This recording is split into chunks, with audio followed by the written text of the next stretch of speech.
E dov'è che è questo qua? No?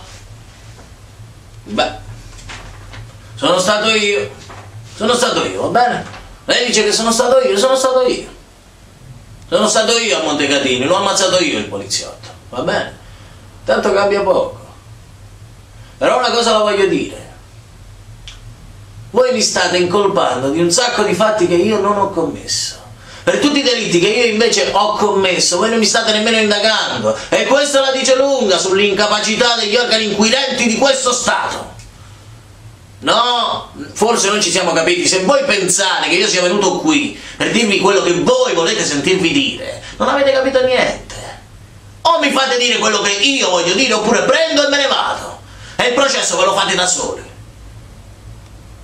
E che è andato via? Ma che permaloso sto giudice qua,